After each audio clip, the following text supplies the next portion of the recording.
पुत्रदा एकादशी। युधिष्ठिर ने पूछा, मधुसूदन, श्रावण के शुक्ल पक्ष में किस नाम की एकादशी होती है? कृपया मेरे सामने उसका वर्णन कीजिए। भगवान श्री कृष्ण बोले, राजन, प्राचीन काल की बात है। द्वापर युग के प्रारंभ का समय था। महिष्मतिपुर में राजा महिजित अपने राज्य का पालन करते थे, किंतु उन्हें कोई पुत्र नहीं था, इसलिए वह राज्य उन्हें सुखदायक नहीं प्रतीत होता था। अपनी अवस्था अधिक देख राजा को बड़ी चिंता हुई। उन्होंने प्रजा वर्ग में बैठकर इस प्रकार कहा, प्रजाजनों ने इस जन्म में मुझसे कोई पातक नहीं हुआ है। मैंने अपने खजाने में अन्याय से कमाया हुआ धन नहीं जमा किया है। ब्राह्मणों और देवताओं का धन भी मैंने कभी नहीं लिया है। पुत्रव्रत प्रजा का पालन किया है। धर्म से पृथ्वी पर अधिकार जमाया है। दुष्टों को चाहे वे बंधु और पुत्रों के समान ही क्यों ना हो दंड दिया है। श्रेष्ठ पुरुषों का सदा सम्मान किया है और किसी को द्वेष का पात्र नहीं समझा है। फिर क्या कारण है जो मेरे घर में आज तक पुत्र उत्पन्न नहीं हुआ? आप लोग इसका विचार करें। राजा के ये वचन सुनकर प्रजा और पुरोहितों के साथ ब्राह्मणों ने उनके हित का विचार करके गहन वन में प्रवेश किया। राजा का कल्याण चाहने वाले वे सभी लोग इधर उधर घूमकर ऋषि सेवित आश्रमों की तलाश करने लगे। इतने में उन्हें मुनि श्रेष्ठ लोमस जी के दर्शन हुए। लोमस जी धर्म के तत्वज्ञ, संपूर्ण शास्त्रों के विशिष्ट विद्वान, दीर्घायु और महात्मा है। उनका शरीर लोम से भरा हुआ है। वे ब्रह्मा जी के समान तेजस्वी हैं।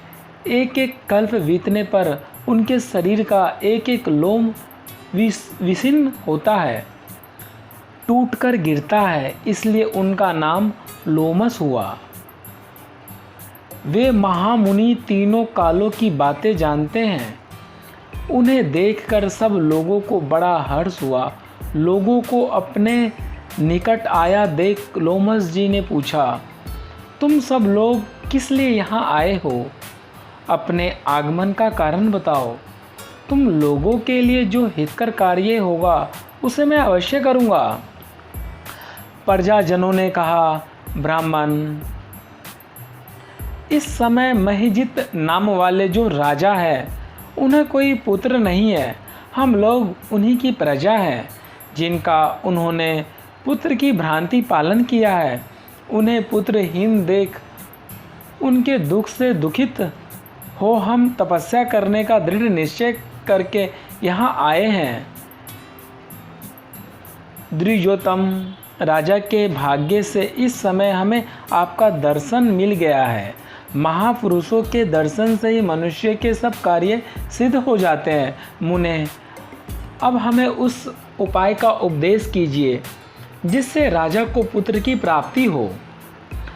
उनकी बात सुनकर महर्षि लोमस 2 घड़ी के लिए ध्यान मगन हो गए। तत्पश्चात राजा के प्राचीन जन्म का वृतांत जानकर उन्होंने कहा, प्रजाविंद सुनो। राजा महिजित पूर्व जन्म में मनुष्य को चूसने वाला धनहीन वैश्य था। वह वैश्य गांव-गांव घूमकर व्यापार किया करता था। एक दिन ज्येष्ठ के शुक्ल पक्ष में 10वीं तिथि को जब दोपहर का सूर्य तप रहा था, वह किसी गांव की सीमा में एक जलाशय पर पहुंचा। पानी से भरी हुई बावली देखकर वैश्य ने वहां जल पीने का विचार किया। इतने में वहां अपने वश्रे के साथ एक गौ भी आ पहुंची। वह प्यास से व्याकुल और ताप से पीड़ित था, अतः बावली में जाकर जल पीने लगी। वैश्य ने अब पानी पीती हुई गाय को हाहाकार दूर हटा दिया और स्वयं पानी पीने लगा। उसी पाप कर्म के कारण राजा इस समय पुत्रहीन हुई है। किसी जन्म के पुण्य से इन्हें निष्कंटक राज्य की प्राप्ति हुई है। प्रजाजनों ने कहा, मुने, पुराणों में उल्लेख है कि प्रायश्चित रूप पुण्य से पाप नष्ट होते हैं। अतः ऐसे पुण्य कर्म का उपदेश कीजिए जिससे उस पाप का नाश हो जाए। लोमस जी बोले, प्रजाजनों ने श्रावण मास के शुक्ल पक्ष में जो एकादशी होती है वह पुत्रदा के नाम से विख्यात है। वह मनोवांछित फल प्रदान करने